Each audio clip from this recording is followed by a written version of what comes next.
After 4 years with the LA Kings, I chose to leave and go coach on a team in the KHL.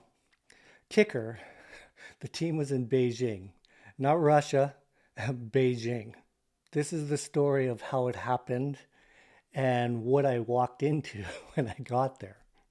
So I'm with the LA Kings from 2015 to 2019. And after the 2019 season, I was up for an extension, and I was ready to thinking to renegotiate. And during that summer, I got a call to fly back to LA to talk about a new contract and a possible extension. And I was really excited. I got to be straight up. The I loved my time there, and made a lot of friends, and they treated me really well. So I was excited to fly back and hopefully get a nice extension. And obviously, you're hoping for more money and all that good stuff. Because I'd had some really good years there and helped develop and turn around some guys there. And so I was pretty enthusiastic, but also hopeful that it would be a nice little contract. And I got there, had the meeting, and it was an extension, and you know it was an amount. I know the business. I wasn't freaking out, but it was we have our hopes set so high, and it wasn't quite what I thought, but I wasn't freaking out. I just said I was going to go back to the hotel and just thinking about it. And so the weirdest thing happened. I was at the hotel thinking about it, and I get this call from a friend, Kevin Weeks, and he is saying to me that he was speaking with someone, and would I be interested in coaching in the KHL? And it was the farthest thing from my mind. And I'm with the LA Kings, and I'm thinking about just moving on up in the NHL, right? And I said, "No, not really."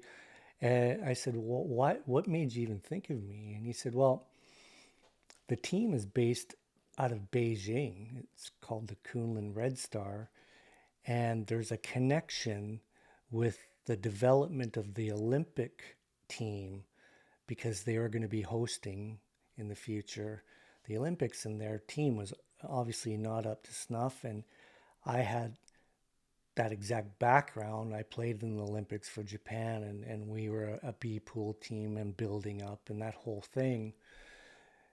And then I was also an NHL development coach. So Weeksy thought of me, and I said, "Wow, that's interesting."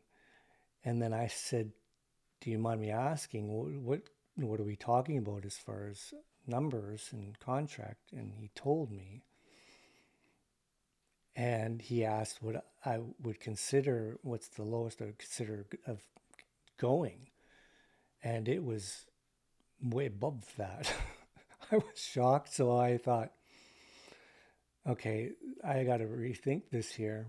So my mind is kind of reeling now, and thinking about the possibility, because I'm not going to lie, I wasn't a millionaire. And if you listen to any of my other videos, I just did one actually about uh, losing everything from the '08 crash. And I was just building myself back up again. And this would really be helpful. So I was really considering it, and I said I would speak with the GM. And but first, I needed to kind of decide how I was going to go about this, because I'm supposed to sign a contract with LA. So at that moment, I wasn't fully sure. I just knew that I couldn't sign a contract yet. I needed some time for this. So I called the team and I said, I'm going to fly back home and give it some thought. They were like, "Why?" And I told them straight up. And they were like, "Really, the KHL, this is the NHL and whatnot." And I understood their concerns and whatnot. But I said I just needed some time, so I flew back home. And when I was home, I called the first person that I thought I needed to get some reassurance about any type of decision I might be making, and that was Billy Ranford. He was actually the first person I spoke with when I was considering coaching. And he's the one who got me an interview with the Seattle Thunderbirds. And so we have a long history together. And I just asked him straight up, what were his thoughts? And, we had built something in LA and we're rolling pretty good with the goalies. And I wasn't sure how he would take it.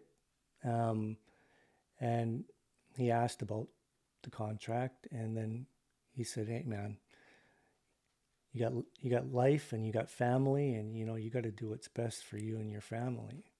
So that's really all I needed. I think I knew, but it was some really nice reassurance that I had to look out for my family and do what's best that way. So then, I called the team back and said I wasn't coming back, and talked with the GM in Kunlun, and he told me this really interesting thing. He was selling it up, but he said we got a really good staff, and he said it's head coach is Kurt Fraser, and I was like, whoa, whoa, whoa, Fraz? I go even further back with him. He was my uncle's best man at their wedding. I was like 8 or 10, and I was the ring bearer. And so I've known him since I was little. And I actually bought my first Harley off of him, his old Harley. So we go way back. And then he said Steve Casper, another awesome NHL player for the Boston Bruins. He was there as an assistant, and Alex Kovalev. So he was really pumping the tires of this opportunity, and I was getting more and more excited. And so I did the deal, and I signed it, and I was off. I was heading to Beijing. So I'm flying there, and I'm going by myself. My wife is staying at the moment, and we're trying to organize my living and get that all down in the contract. But there were some holes. The plan was for her to come later on. And so I get there, and Fraz and a couple of the team representatives pick me up. And I'm pretty pumped. I'm pretty excited. And chaos. All I can say, and I'm not saying in this in a dark, negative way, but the whole thing from start to finish was chaotic, just pure chaos. It was an experience I'll never forget. I got a bajillion stories, and I really want to share them all, but this is just the beginning. So we get to the hotel, and Fraz is just pumping it up, and because he's such a positive guy, like really positive. And so I'm being positive, and there's just so much that was going on. I'll skip to the first thing. We go to the first rinks, and they're telling me that these aren't the rinks we're going to be in because they're still building the rink we're going to play out of. It's part of the whole Olympic facility, and that's not done. So we're going to practice. We practiced at some university, which was not particularly great. Then we bounced to this other place where the ice would melt. It was a kook show, but I was trying to stay level-headed. Let's just keep going here. And then they say we're having to leave Beijing, and we're going to start the season in Shenzhen. I don't even know what Shenzhen is, and they're saying that the city shuts down as far as sports. I don't know what's going on, but we can't play in Beijing. So we fly to Shenzhen, which is 100 freaking degrees still. Like it's hot, hot there. And we get to this hotel, nice hotel, and they set up us up really nice, and we're there. I don't know how long. It's very confusing, and then we get to this rink, and it's actually quite big, and I'm thinking, wow, but there's so much that was just so chaotic, and there was this practice facility that we would practice in next to it, and it would just fog up so much so like you literally couldn't see from one goal net to the blue line, and then we would have to skate around and get the fog gone. And one time I went out early to get the pucks ready for the goalie skate because we would skate before, and I felt this droplet come down and more droplets, and it felt like it was raining. And I looked up, and it's just a roof, but it's actually feels like it's raining. And I go back into the locker room and I tell the coaches, I said, dude, it's raining. And it was because the whatever for the condensation, the big machine, like it didn't work properly. And that was just like the tip, the very tip of the iceberg. And I remember one time, once we were playing games in that big rink, uh, they would do it up really nice. They had these big light shows and stuff before the game, to introduce the team and whatnot.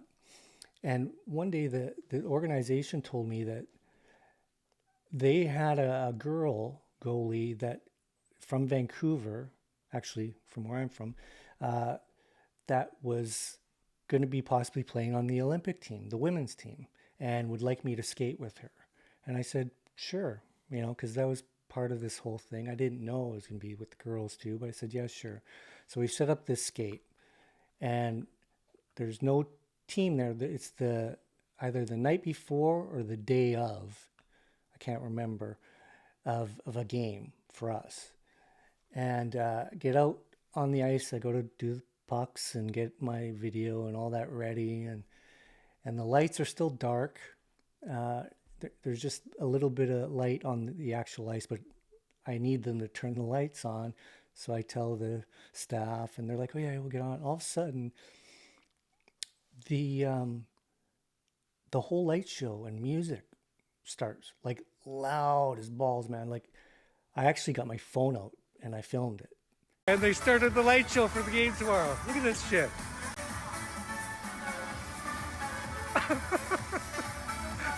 Oh my god, holy China. Oh, you gotta love it. Right on, rock show.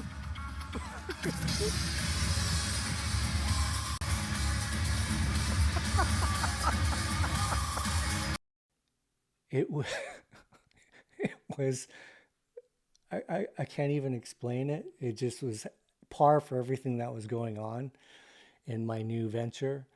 And it was the funniest thing, man. It was something I'll never forget. Just this little bit that I explained, and there's a lot in between. This is just in the first month or two. I just wanted to share this because it actually some great memories. It makes me laugh. But man, what an adventure. I want to share more with you guys. I'll save that for another day. I promise I will do more because there's more. You guys all have a good one. Peace.